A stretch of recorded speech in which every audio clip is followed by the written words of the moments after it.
ஆலயா cotton உடன் பொங்கல் கொண்டாட்டம். ஆலயா cotton வேட்டிகள், சட்டைகள். மேதகு படத்தை இயக்கிய கிட்டுவின் இயக்கத்தில் வி ஹவுஸ் புரொடக்ஷன் சார்பில் தயாரிப்பாளர் சுரேஷ் காமாட்சி தயாரித்து OTT தளத்தில் வெளியாகியுள்ள திரைப்படம் சல்லியர்கள். சத்யாதேவி முதன்மை கதாபாத்திரத்திலும் கருணாஸ், திருமுருகன் ஆகியோர் முக்கிய கதாபாத்திரத்திலும் நடித்துள்ளனர். இத்திரைப்படம் ஈழத்து மண்ணில் நடந்த உண்மை சம்பவங்களை தழுவி எடுக்கப்பட்டுள்ளதாக கூறப்படுகிறது. சல்லியர்கள் படத்தின் பிரீமியர் ஷோ பத்திரிகையாளர்களுக்காக 31ஆம் தேதியன்று சென்னை பிரசாத் லேபில் திரையிடப்பட்டது. இதனைத் தொடர்ந்து தயாரிப்பாளர் சுரேஷ் காமாட்சி செய்தியாளர்கள் சந்திப்பில் பேசினார். சல்லியர்கள் திரைப்படம் எடுத்து 3 ஆண்டுகள் ஆகியும் பலமுறை படத்தின் வெளியீட்டு தேதி தள்ளி போனது.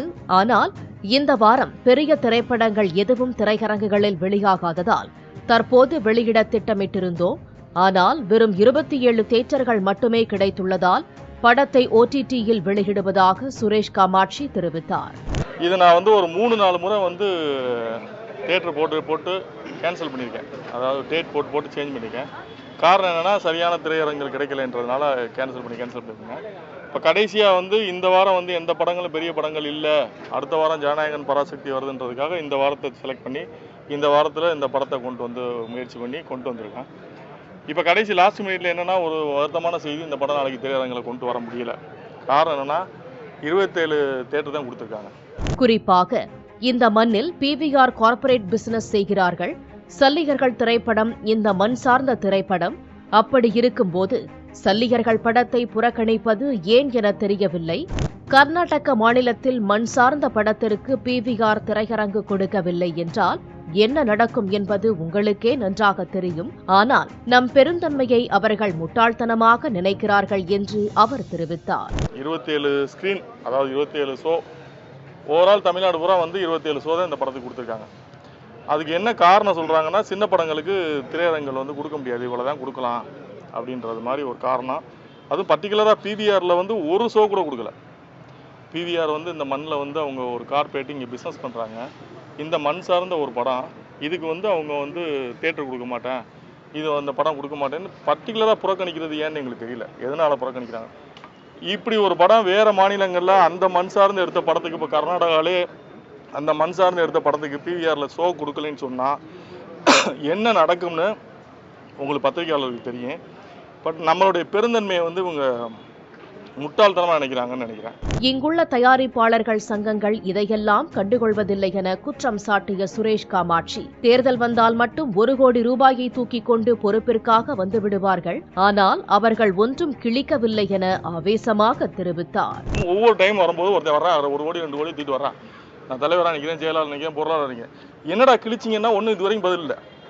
என்ன இது வரைக்கும் என்ன கிழிச்சிங்க, இனி என்ன கிழிக்க போறீங்கன்னா ஒரு பதில் இருக்காது, எவன்டே பதில் இருக்காது. ஆனால் அந்த 1 கோடியை தூக்கிட்டு வந்துடுவான். நான் எலெக்ஷன் நினைக்கிறேன், நான் தலைவர் நிற்கிறேன், நான் செயலாளர் நிற்கிறேன், பொருளாளர் நிற்கிறேன். சரி என்ன கிழிக்க போற? இப்போ இது வரைக்கும் தான் என்ன கிழிச்சிருக்க? ஒரு படத்துக்கு தியேட்டர் கூட வாங்க முடியாத நிலைமையில நம்ம இருக்கோம். என்ன கிழிச்சிருக்க? படம் வெளியாக போகிறது என 1 மாதத்திற்கு முன்பே அறிவித்தாலும் கடைசி நாளில்தான் தனக்கு சம்பந்தமே இல்லாத சிலர் முந்தைய திரைப்படங்களுக்கு இழப்பீடு கேட்டு பஞ்சாயத்து செய்கிறார்கள். இது இந்த படத்திற்கும் நடந்தது, வணங்கான் திரைப்படத்திற்கும் நடந்ததாக சுரேஷ் காமாட்சி குறிப்பிட்டார். நான் இந்த படத்தை என் பேர்ல அனௌன்ஸ் பண்ணி 3-4 மாசம் ஆச்சு. அவங்க என்னை கூப்பிட்டு பேசணும்னா பேசியிருக்கலாம். லாஸ்ட்டாக இன்னைக்கு 3 மணிக்கு அந்த டிஸ்ட்ரிபியூட்டர் அசோசியேஷன்லேருந்து அந்த டிஸ்ட்ரிபியூட்டர் அடிக்கிறார், குமார் சொல்லி ஒருத்தர் அடிக்கிறார். அடிச்சுட்டு சார் கருணாஸ் எனக்கு 7.5 லட்ச ரூபா கொடுக்கணும்னு சொல்கிறாரு. நான் சொன்னேன் கொடுக்க வேண்டியதுதான் வாங்கலாம், பட் தப்பு இல்லை, நான் கேட்குறேன். ஆனால் நீங்கள் அது எப்போ சொல்கிறீங்க? நான் இது அனௌன்ஸ் பண்ணி எவ்வளோ நாள் ஆச்சு, நீங்கள் எப்போ நீங்கள் இது சொல்கிறீங்க? லாஸ்ட் மினிட்ல இன்றைக்கி நான் படம் ரிலீஸ், இந்த வேலையில் பிஸியாக இருப்பேன், நீ இப்போ கூட்டு பஞ்சாயத்து பண்ணியிருந்தா நான் பஞ்சாயத்து உட்கார முடியுமா?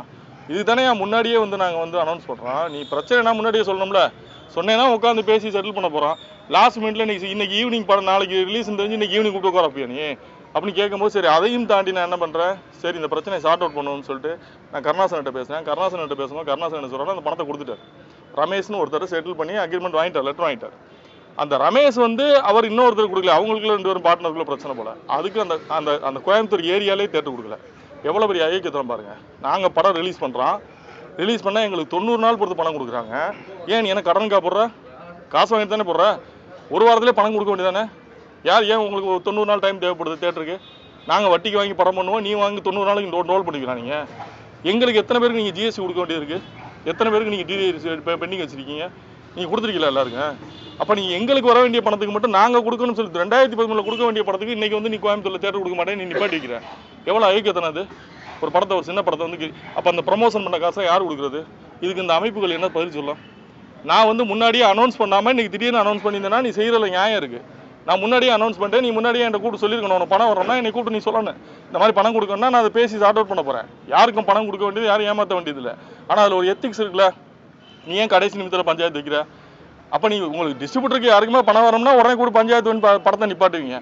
தயாரிப்பாளருக்கு டிடிஎஸ் கொடுக்க மாட்டீங்க, ஜிஎஸ்டி கொடுக்க மாட்டீங்க, எதுவும் கொடுக்க மாட்டீங்க. எங்களுக்கு படம் ஓடின பணத்தை கூட 90 நாள் எடுத்துப்பீங்க. என்ன அது நியாயம்? அது இந்த திரைப்படத்தில் ஹீரோ ஹீரோயின் இருவருமே புதுமுகங்கள். அவர்கள் எப்படியாவது ஒரு படத்தில் நடித்து விடுவோம், அந்த படத்தை தியேட்டரில் பார்க்க மாட்டோமா என ஏக்கத்துடன் காத்திருக்கின்றனர். அவர்களின் வயிற்று எரிச்சல் பாவம் உங்களை சும்மா விடாது. எங்கிருந்தோ வந்து என் மக்கள் பணத்தை சுரண்டி கொளுத்துவிட்டு எம்மையே புறக்கணிக்கும் செயலை செய்ய முடிவது எப்படி? பெரிய படங்களுக்கு கொடுக்கும் மரியாதையை சிறிய படங்களுக்கு தராததும் ஒரு நவீன தீண்டாமைதான் என்று ஆதங்கத்துடன் சுரேஷ் காமாட்சி தெரிவித்தார். இப்போ இந்த படத்தில் நடிச்ச இந்த பையன் வந்து புது இயக்குனர். இவனுக்கான அறிமுகம்ன்றது எப்படி? இந்த படம் ஸ்க்ரீனில் வரும்போது தானே இவன் வெளியே தெரிய முடியும். இவன் இங்கே ஒரு தமிழ் கலைஞன், இவன் ஒரு சராசரி குடும்பத்திலேருந்து வந்த ஒரு இயக்குனர். இவன் எப்படி இவனை தான் அடையாளப்படுத்திக்க முடியும்? இந்த படத்தில் நடித்த அந்த பொண்ணு வந்து ரீல்ஸ் போட்டு பிரபலமான பொண்ணு, அந்த சத்யாதேவின்ற பொண்ணு.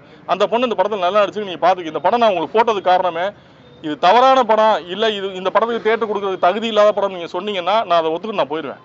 இதுக்கு ஒரு ஸ்கிரீன் கூட கொடுக்க முடியாத அளவுக்கு தகுதி இல்லாத படமா இந்த படம். இது வந்து பிவிஆருக்கும் சரி, இந்த ஒட்டுமொத்த திரையரங்குகளுக்கும் சரி, என்னோட வன்மையான கண்டனங்களை சொல்கிறேன். நீங்கள் வந்து இப்படி பண்ணுறது வந்து நீங்கள் வந்து எங்களை வந்து சாதாரணமாக நினச்சி கடந்து போகலான்னு நினைக்கிறீங்க. நீங்கள் இவங்களோட வைத்தறிச்சல் இருக்குல்ல, இப்போ இவங்களோட வைத்தறிச்சல் அந்த பொண்ணு படத்தில் நடிச்ச பொண்ணோட உங்களை குடும்பமாக காலி பண்ணணும். இவங்களுடைய பாவம் வந்து உங்களை குடும்பத்தை கருவ இருக்கு. உங்களை இது ரொம்ப தப்பான ஒரு விஷயம் நீங்கள் பண்ணுறது. தொடர்ந்து பண்ணிட்டு இருக்கீங்க. இந்த மாதிரி சின்ன படங்களை வந்து தொடர்ந்து கில் பண்ணிடுறீங்க. சின்ன படங்களே வராதுன்னு சொல்லுங்கய்யா. நீங்கள் சின்ன படங்களே போட மாட்டேங்குதுன்னா ஏன் எடுக்க போகிறானுங்க? சின்ன படங்கள் நாங்கள் தேட்டர் கொடுக்க மாட்டோம்னு சொல்லுங்க. ஏன் எடுக்க போகிறேன்? சின்ன படம் எடுக்க போகிறேன். எடுக்க பெரிய படங்களுக்கு மட்டும் நீ தேட்டர் வச்சு ஓட்டுங்க. வருஷத்துக்கு 12 படம் வர 12 படம் வச்சு ஓட்டு நீ தேட்டர் ரன் பண்ணி பார்க்கலாம். தயாரிப்பாளர் சங்கத்தை சுரேஷ் காமாட்சி தாக்கி பேசிய போது அங்கிருந்த யூடியூபர் ஒருவர் ஏன் சுரேஷ் காமாட்சி மற்றவர்களுக்காக இதனையெல்லாம் கேட்கவில்லை என கேள்வி எழுப்பினார். அதற்கு இதுபோன்று பாதிக்கப்பட்டவர்கள் தன்னிடம் தெரிவித்திருந்தால் நான் கண்டிப்பாக கேட்பேன். இது எனக்கான பிரச்சனை என்று நீ நினைத்தால் நாளை உனக்கும் இந்த நிலைமை ஏற்படலாம் என அவர் தெரிவித்தார். அது அப்படி அப்படி இல்ல, அப்படி அப்படி நினைக்கிறதுனால நீங்க ஏன் படம் வரும்போது பேச முடியும் தம்பி. இல்ல சகோதரா, இல்ல நான் பதில் சொல்றேன். எல்லாருக்கும் படம் நடக்கும் போது நீ வந்து அவங்க என்கிட்ட சொன்ன எனக்கு தெரிஞ்சிருந்தா நான் கேட்பேன். கண்டிப்பா நான் கேட்பேன். எனக்கு தெரியாது, நான் பர்சனலா பாதிக்கப்பட்டிருக்கேன். நீ இது எனக்கான பிரச்சனை நினைச்சா நாளைக்கு உனக்கும் வரும். மேலும் சல்லிகர்கள் திரைப்படம் OTT Plus என்ற தளத்தில் வெளியானது. பாலிமர் செய்திகளுக்காக செய்தியாளர் யுவராஜ். ஆலயா காட்டன் உடன் பொங்கல் கொண்டாட்டம். ஆலயா காட்டன் வேட்டிகள், சட்டைகள் பிளே ஸ்டோர் மற்றும் ஆப் ஸ்டோரில் இருந்து பாலிமர் செயலியை QR கோடு மூலம் பதிவிறக்கம் செய்யுங்கள். செய்திகளை உடனுக்குடன் பெறுங்கள்.